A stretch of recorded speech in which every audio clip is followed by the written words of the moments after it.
සියලු දෙනාටම සුබෝදසනක් වේවා කියලා ප්‍රාර්ථනා කරනවා. මේ වෙන විට අපේ රටේ අධිකරණ ක්ෂේත්‍රයේ විශාල අර්බුදයක් නිර්මාණය වෙලා තියෙනවා. ශ්‍රේෂ්ඨාධිකරණයේ විනිශ්චයකාර ධූර 5ක් පුරප්පාඩු වෙලා තියෙනවා. අභියාචනාධිකරණයේ පුරප්පාඩු ධූර 3ක් පුරප්පාඩු වෙලා තියෙනවා. මේ තරම් බරපතල පුරප්පාඩු ප්‍රමාණයක් ඊටාම දීර්ඝ කාලයක් තිස්සේ පැවතීම අතිශයින්ම අසාමාන්‍යයි. සමහර පුරප්පාඩු මාස 6ක් විතර වෙනවා. ශ්‍රේෂ්ඨාධිකරණය තුල මේ පුරප්පාඩු පිරවීමට අසමත් වීම නිසා ගැඹුරු අර්බුදයක් මතුවලා තිබෙනවා. නඩු කල්යාම සිදු වෙනවා. ඒ වගේම යම් අවිනිශ්චිත භාවයක් යුක්තිය පසඳලීමේ ක්‍රියාදාමය ගැන සැකසංකා මතුවන තත්ත්වයක් ඇති වෙලා තියෙනවා. ශ්‍රේෂ්ඨාධිකරණයේ සහ අභියාචනාධිකරණයේ විනිශ්චයකාරවරු පත් කිරීම පිළිබඳ සම්පූර්ණ බලය තියෙන්නේ ගරු ජනාධිපතිතුමාට සහ ආණ්ඩුක්‍රම ව්‍යවස්ථා සභාවට.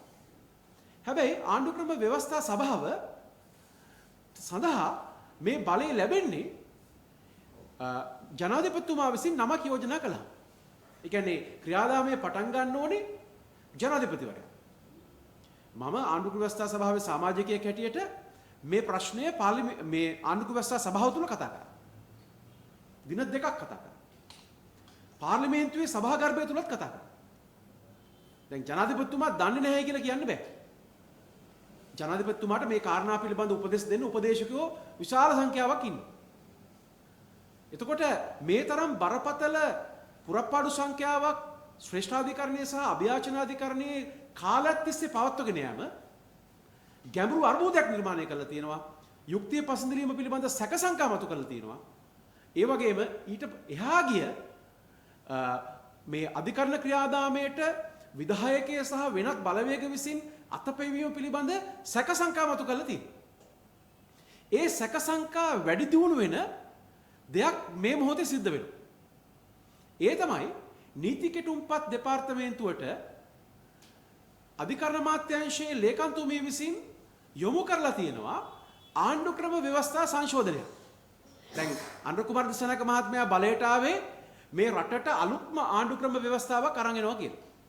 මොන වගේ ව්‍යවස්ථාවක්ද?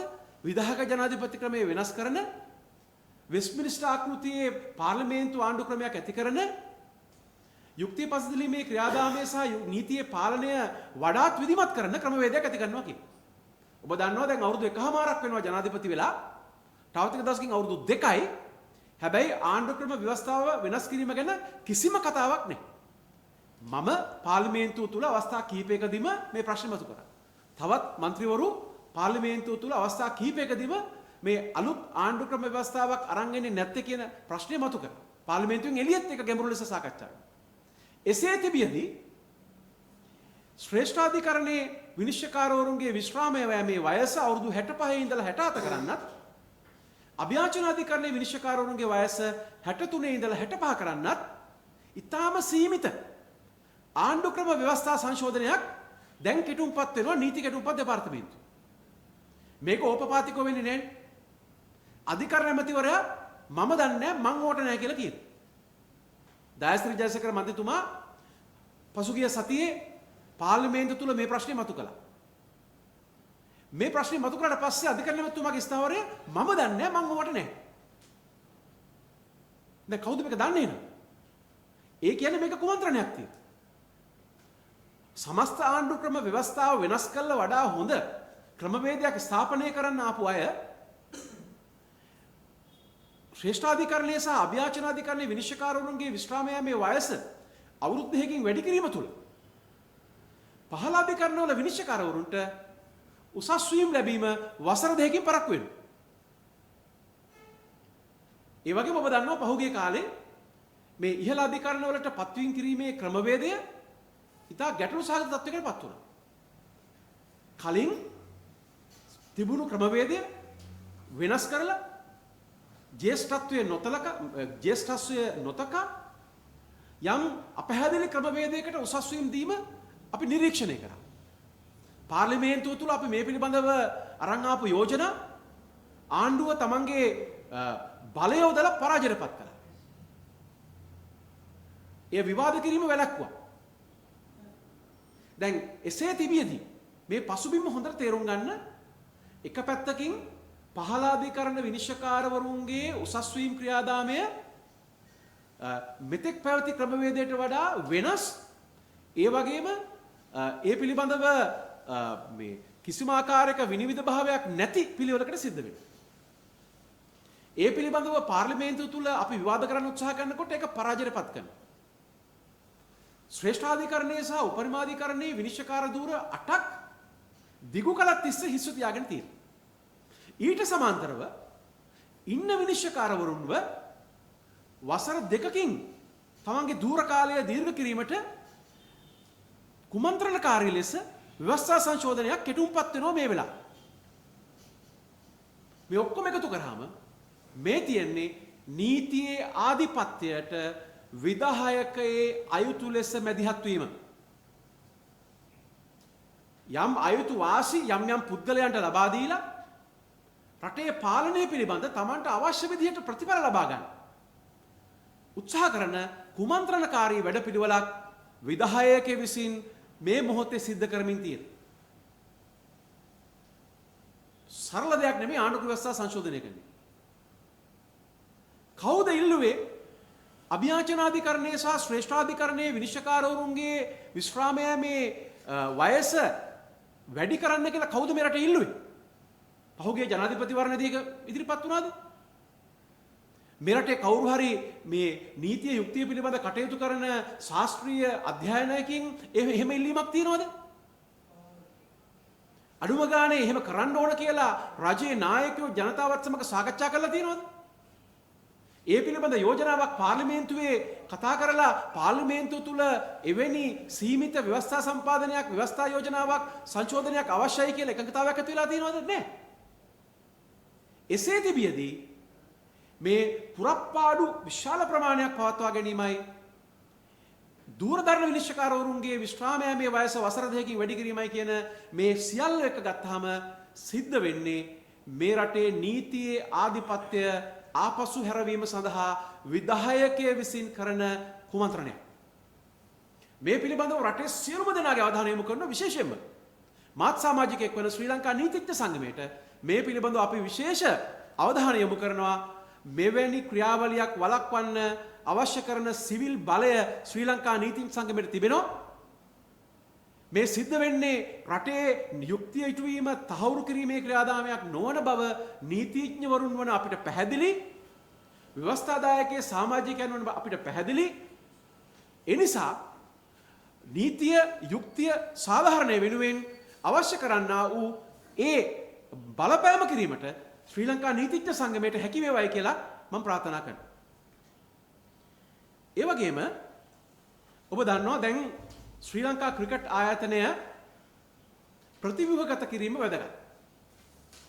එය ප්‍රතිසංවිධානය කිරීම සඳහා නව කණ්ඩායමක් රජය විසින් පත් කරා. එසේ පත් කරාට පස්සේ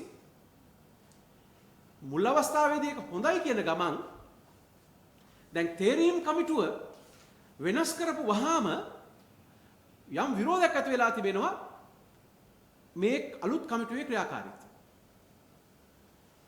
රටේ පුරවැසියෝ බලාපොරොත්තු වෙන්නේ ක්‍රීඩාවට ආදරය කරන ජනතාව බලාපොරොත්තු වෙන්නේ බොහොම පැහැදිලිව ක්‍රිකට් පරිපාලනයට පාර්ලිමේන්තුවෙන් සම්මත කරපු ස්වාධීනත්වයේ තහවුරු කරන අලුත් ආකෘතියක්.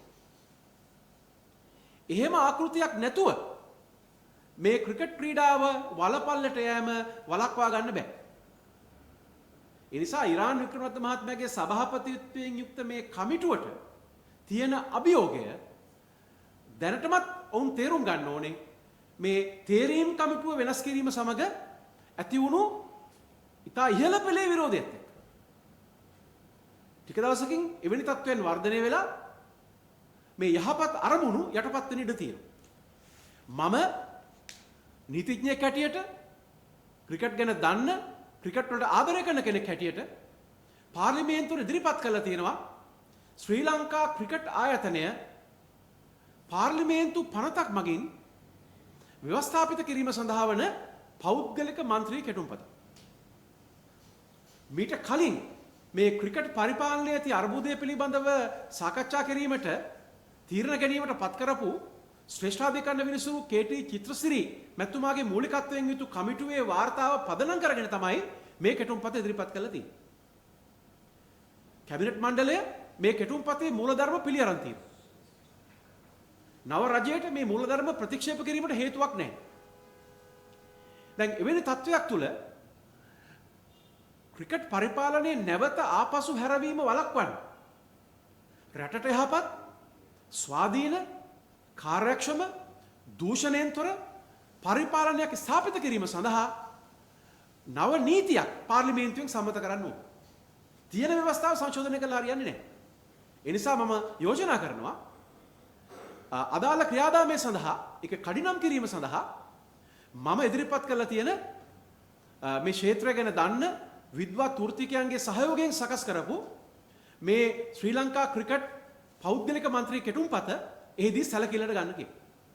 මම කියන්නේ මේ ලෙසම කළ යුතුයි කියලා. නමුත් මේ පදනම් කරගත්තොත් කාලය ඉක්මන් කරගන්න පුළුවන්. මොකද මේ වාර්තාව මෙම පනත් කෙටුම්පත සකස් වෙලා තියෙන්නේ කේ.ටී. චිත්‍රසිරි වාර්තාව මත පදනම් වෙලා. ඒ වගේම ඔබ දන්නවා අද වෙනකොට ශ්‍රී ලංකා පොලිසියත් ළමා ආරක්ෂණ අධිකාරියත් අතර ගැඹුරු පරතරයක් නිර්මාණය වෙලා තියෙනවා. ඒක අධිකරණය තුලදී දකින්න ලැබුණා. ඒ වගේම ඊයේ දින පවත්වපු නිල ප්‍රවෘත්ති සාකච්ඡාවේදී දකින්න ලැබුණා. මේ රටේ ළමයින්ගේ අයිතිවාසිකම් වෙනුවෙන් මේ රටේ පුරවැසි අයිතිවාසිකම් වෙනුවෙන් කටයුතු කරන පක්ෂපාත ભેදයක් නැතුව කටයුතු කරන තරාතිරම පිළිබඳ නොසලකා කටයුතු කරන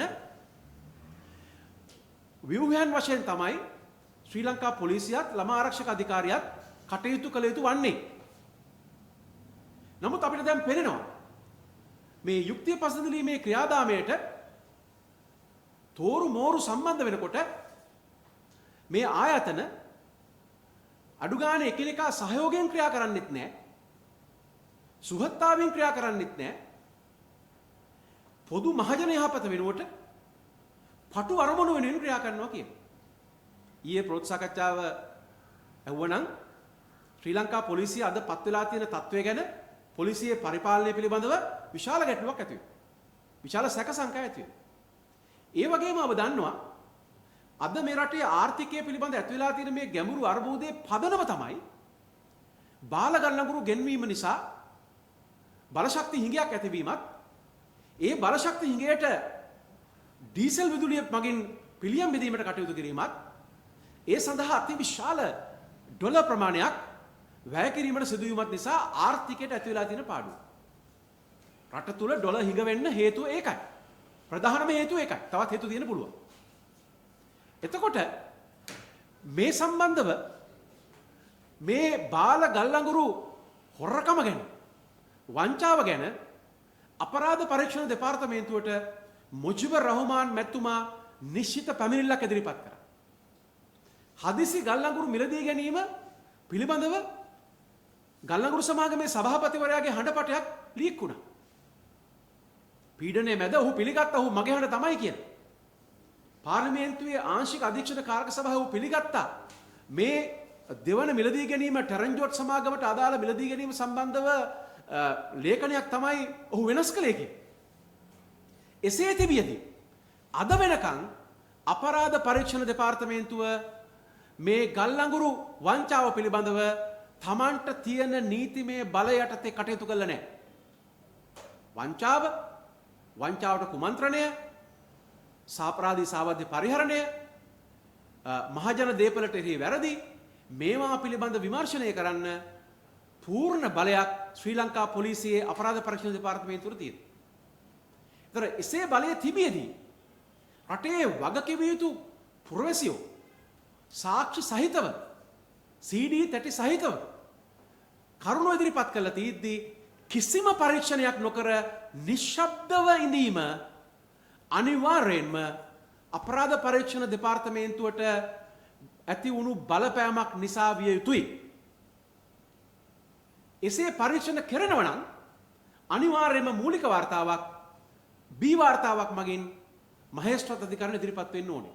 අද වෙනකන් අපරාධ පරීක්ෂණ දෙපාර්තමේන්තුව මුජිබුර් රහමාන් මන්ත්‍රීතුමාගේ පැමිණිල්ල පිළිබඳව හෝ මෙම කරුණ පිළිබඳව වෙනත් අයෙක් විසින් කරු පැමිණිල්ලක් පිළිබඳව B වාර්තාවක් තාමත් ඉදිරිපත් කළා නැහැ. ඒ නිසා ළමාපචාර පිළිබඳව විතරක් නෙමෙයි රටේ ආර්ථිකයට එරෙහිව කරන ඉතා බරපතල අපරාධ පිළිබඳව පරීක්ෂණ කිරීමට ස්වාධීනව පරීක්ෂණ කිරීමට කාර්යක්ෂමව පරීක්ෂණ කිරීමට අපරාධ පරීක්ෂණ දෙපාර්තමේන්තුව අසමත් වෙලා තියෙනවා.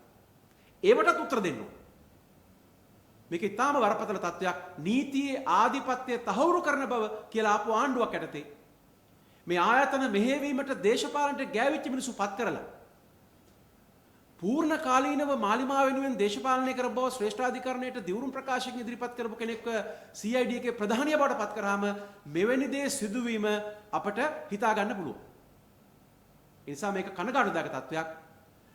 ගල්ලංගුරු විමර්ශනය පිළිබඳ කොමිසමට අපි සහාය දෙනවා. ගල්ලංගුරු විමර්ශනය පිළිබඳ කොමිසමට අපි සාක්ෂි ඉදිරිපත් කරලා තියෙනවා. අවශ්‍ය ඕනම වෙලාවක සාක්ෂි දෙන්නත් නීතිඥ සහාය දෙන්නත් විශේෂඥ සහාය දෙන්නත් අපි සූදානම්. නමුත් ඊට සමාන්තරව අපරාධ පරීක්ෂණ කරන්න ඕන. අපරාධ පරීක්ෂණ සිදුවීම වැළැක්වීමට උපාය මාර්ගයක් විදිහට ගල්ලංගුරු කොමිසම පාවිච්චි කරන්න බෑ. මොකද ජනාධිපති කොමිෂන් සභාවල වාර්තා බාර දෙන්නේ ජනාධිපති. මීට කලින් පත් කරපු කිසිම ජනාධිපති කොමිසමක් රටට වැඩක් වෙලා නැහැ. ඒ සෑම ජනාධිපති කොමිසමකම වාර්තා ජනාධිපතිට ආසනන් සීමිත කරුණු ප්‍රසිද්ධ කළා තමන් ගාව තියාගත්තා. ජනාධිපති ආස නැත්තන්ගේ හංගගත්තා. ජනාධිපති පරීක්ෂණ කොමිෂන් සභාවලින් රටට යහපතක් වෙලා නැහැ. ඒක හිටපු ඕනම ජනාධිපතිවරයෙකුගේ දේශපාලන උපාය මාර්ගයේ කොටසක්. හැබැයි අපි ඒ කොමිසමට යනවා කරුණු කියනවා අපේ අදහස් අපි ප්‍රකාශ කරනවා. නමුත් අපරාධ පරීක්ෂණ දෙපාර්තමේන්තුව හෝ අල්ලස්ව දූෂණ විමර්ශන කොමිසම තමන්ගේ බලයට යටත් වන ක්ෂේත්‍ර පිළිබඳව පරීක්ෂණ කිරීම වැළැක්වීමට නතර කිරීමට අත්හිටවීමට ඒ හේතුවක් නෙමෙයි. ඔයාලා ප්‍රශ්න දෙන්න උත්තර දෙන්න.